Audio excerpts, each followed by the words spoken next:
ဒါဘဝတန်တရားတရားပါတန်တရားတစ်ခွေးမှာကျွန်တော်ဤပါကြပါတယ်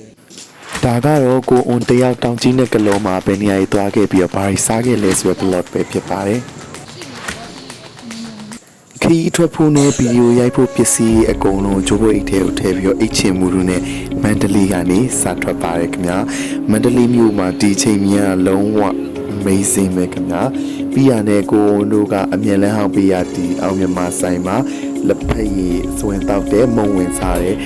စိတ်တိုင်းစားမှုတော့တိတ်မရှိခဲ့ပါဘူးခင်ဗျာခီးသွားရင်တော့ကိုလမ်းတစ်လျှောက်ရှုခင်းနေကြည့်ရတာတော့ကိုအရန်ကိုခုံမင်ပါတယ်ဒါကြောင့်မို့တလန်းလုံးဝကိုမအိပ်ပဲနဲ့ရှုခင်းနေပဲကြည့်ခဲ့ပါတယ်ခင်ဗျာကိုတို့တက်စီဆိုင်မှာစီဝင်ပြေးလို့ခဏနားပြရနဲ့ဆက်ပြီးတော့ထွက်ခဲ့ပါတယ်ကိုတို့အရင်ဦးဆုံးတော့ကလောဘက်ကိုအရင်ရောက်ခဲ့အဝင်ပေါ့နော်ပြီးရနဲ့ဒီဆိုင်ပုတ်ကြီးတစ်ခုလုံးတွေ့တဲ့အချိန်မှာကိုတို့အားလုံးကအရန်ကိုပျော်ရွှင်သွားပါတယ်ကားအကြိုက်စီးပြီးတော့နောက်ဆုံးမှာတော့ရှမ်းပြည်နယ်ဝင်ဝါကိုရောက်ခဲ့ပါတယ်ခင်ဗျာပြီးရနဲ့ TikTok ဒီဆော့ရတာပါပဲခင်ဗျာ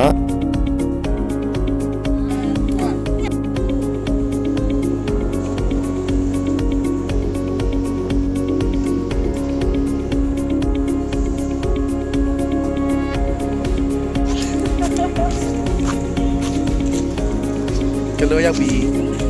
ကလောမျိုးတွေကိုအဝင်မှာတော့ကိုတို့ကနီးလေစာစားချိန်နဲ့ကြုံတိုက်နေရကြမို့ဒီကလော Egrip မှာဝင်ပြီးတော့စားခဲ့ပါတယ်ခင်ဗျာဒီစကောထမင်းကတော့တော်တော်လေးစားလို့ကောင်းတယ်ဈေးကတော့သူက9ယောက်စားလောက်ပါတဲ့ဟာကို6000လောက်တော့ပေးရတယ်တယောက်ကို12000ဝန်းကျင်လောက်နဲ့တော်တော်ကိုစားလို့ကောင်းတယ်လို့ပြောရမယ်အထင်မှာတော့ပါပါတယ်ခင်ဗျာဒီမှာဆိုရင်ထမင်းကိုလည်းအဖြူတွေအပြင်ထမင်းနယ်တို့ပါတော့အများကြီးပါတယ်ကြက်ပေါင်ပါတယ်ပြောင်းဘူးအစုံပဲဒီမှာအသားက3-4မျိုးပါတယ်ဟင်းလေးလည်းတော်တော်တောက်လို့ကောင်းပါတယ်စားတာတော့တည်ကြမှာဆိုလို့ကိုမထည့်ခဲ့တော့ပါဘူးခင်ဗျာပြီးရတဲ့ကိုတို့ကကလောပူတာရောက်ပါတယ်ခင်ဗျာကန်ကောင်းတယ်လို့ပဲပြောရမလားယထာဆက်ရောက်တဲ့အချိန်နဲ့ကြုံကြိုင်လို့ကိုယထာလက်ရန်လေးမှာမိပြီးတော့လည်းဓာတ်ပုံကလေးရိုက်ခဲ့ပါတယ်ဒီနယ်ပြားအုပ်ထုပ်ကိုကလောရောက်မှစောင်းမယ်လို့တတိတ်တန်ချပြီးတော့မနေ့တွေ့အောင်ရှာပြီးတော့ကိုယူသွားခဲ့ပါတယ်ဒီမှာတော့ကလောကတော့တိတ်ပြီးတော့မြမဆဆလေစရာတော့မရှိဘူးလို့ဆိုရမယ်ပြီးတော့နိုင်စင်ကိုတို့သွားခဲ့တယ်ပြီးရတဲ့ကိုတို့ခရီးကိုတန်းပြီးတော့ဆက်ခဲ့ကြရတာဖြစ်ပါတယ်တောင်ကြီးတဲ့ကိုဆက်ပြီးတော့သွားမှာဖြစ်ပါတယ်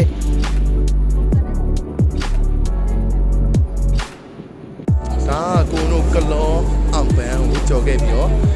ဝီလက်ရှန်စတိတ်ကိုရောက်ပါပြီအရန်လာဒီမှာနောက်ကโอ้ view မေ ပြီ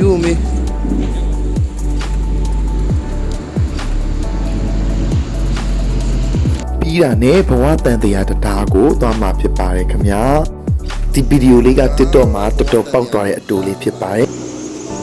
တန်တရားတစ်ခွေးမှာပဲသူကဤပါနေပါတယ်ဤပါပြီးသွားပါပြီညနေနေတဲ့ဆောင်းပါပြီကိုခုဘဝတန်တရားယထာလန်ကိုရောက်နေပါတယ်ခင်ဗျာမတရားဆက်ကကျွန်တော်ဒီကိုပေါ့နော်သူကဒီလိုမျိုးဟိုးဘက်ကနေလို့အဝိုက်ပြီးမှဒီလိုမျိုးအောက်ကိုပြန်ဆင်းလို့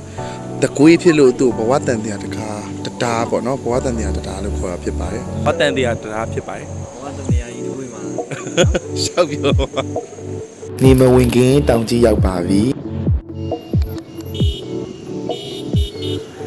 တောင်ပေါ်မှာတည်ထားတဲ့ဒီမျိုးတော်ကြီးကိုတပ်ပုံနေမှာပဲအမြဲတမ်းမြင်တွေ့ခဲ့ရပြီမဲ့အခုမြဝါထင်မြင်တွေ့ခဲ့ရတဲ့အချိန်မှာတော့ဒီ view ကလည်းလုံးဝအမကန်ပဲခင်ဗျာတစ်မျိုးလုံးကတောင်ကြီးပေါ်မှာတကယ်ရောက်ရှိနေတာဖြစ်ပါတယ်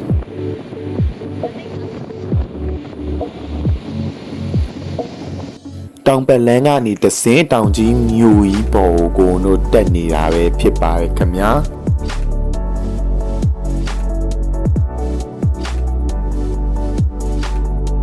တောင်ကြီးမြို့ကိုရောက်တာနဲ့တဲဖို့နေရာကိုအရင်ဆုံးရှာဖွေကြပါတယ်ဒီဟာလေးကဈေးလဲအတင်ဖြစ်ပါတယ်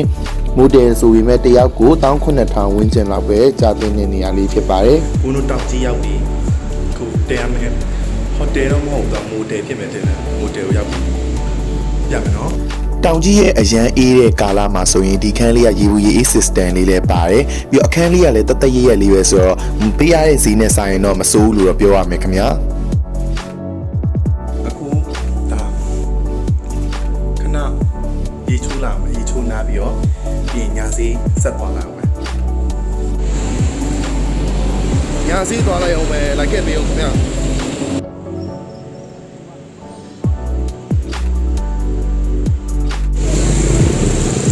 တောင်ကြီးညဈေးရောက်ပါပြီခင်ဗျာမန္တလေးညစီကိုကိုယ်တိုင်ကြုံမှုတဲ့မန္တလေးသားဖြစ်နေတဲ့အတွက်တောင်ကြီးညစီကိုရောက်တဲ့အချိန်မှာစီတယ်လို့တော့သိမထင်ဘူးဒါပေမဲ့ဒီလိုညစီရန်လေးရှိရအတော်ဆင်ပြေရဲ့ဘာလို့လဲဆိုတော့ဒီလိုခရီးသွားတွေကိုတို့လိုခရီးသွားတွေအတွက်ညစာကိုအဆင်ပြေစေရဲ့ပြီးတော့ကျတော့ဒီမှာအဝတ်ထိန်လည်းပေါ်တော့ကြာခရီးသွားတွေကဝယ်လို့ရတယ်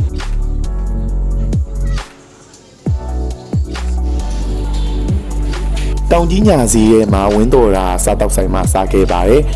ကို rating ပေးရမယ်ဆိုရင်တော့10မှာတော့ခွန်ပေးပါမယ်ကိုကတော့ချက်ချင်းစက်နဲ့စားခဲ့ပါတယ်အရန်ဟင်းကတော့ထားပေးရဲ့ပုံချင်းတူရင်မန္တလေးကပိုးပြီးသားတယ်လို့တော့မြင်ပါတယ်ဒါပေမဲ့စားလို့ကောင်းပါတယ်ဟင်းတွေကနည်းနည်းလေးမစိုးတလောက်လေးအေးနေပါတယ်ကိုကြီးတခါရသုံးပစ္စည်းလေးလည်းဝယ်ခြင်းတော့မျက်နှာချင်းဆိုင်မှာရှိရဲ့တောင်ကြီး Ocean ကိုလည်းရောက်ခဲ့ပါတယ်ကိုနိုသွားတော့ပိတ်တောင်ပိတ်ခံနေပါပြီဒါပေမဲ့Ocean လည်းဖွင့်သေးတယ်ပြီးတော့ကြတော့ဒီမှာအလေကောင်မရောင်းတဲ့ဆိုင်လေးတွေလည်းရှိနေတာကိုလည်းတွေ့ခဲ့ရပါတယ်ဒီမှာကိုနို30ရာခိုင်နှုန်း short ဈေးနဲ့ရောင်းနေမျက်မှန်ဆိုင်လေးတစ်ဆိုင်လည်းတွေ့ခဲ့ရတယ်ဒီမှာ3သိန်းကျော်တန်ဆိုရင်သူကတောင်ကနန်းလောက်နဲ့ရရမျိုးရှိရောဒီမှာတော့တလက်ဝယ်ခဲ့ပါသေးတယ်တောင်ကျိုးရှင်းကိုရောက်တဲ့ချိန်မှာတွိုင်းလက်သွားဖို့ကလုံးဝခက်ခဲခဲ့တယ်ဝင်ကဘာကြီးလိုလည်းရှားတယ်ပြီးတော့တန်ရှင်းမှုလုံးဝမရှိဘူးခင်ဗျာအမျိုးသား3ရောအမျိုးသမီး3ရောတန်ရှင်းမှုမရှိပါဘူးခင်ဗျာမိုတယ်ကနေခဏထွက်လာဖြစ်ပါတယ်ဒီမှာတော့တောင်ကျဒီချိန်တော့မရှိတော့ဘူးခုမှညာ9နာရီရောက်တို့ရှစ်ခွဲပဲရှိသေးတယ်ဆိုင်ကအောင်တိတ်မရှိတယ်လို့ပဲခင်ဗျာကိုလည်းပြင်းတာနဲ့ဘာမှမလုပ်ကြမရှိတာပြင်းတော့ကျတော့အိမ်လည်းအိတ်ချင်သေးဘူးလိုင်းရလည်းမကောင်းအောင်အဲ့ဒါ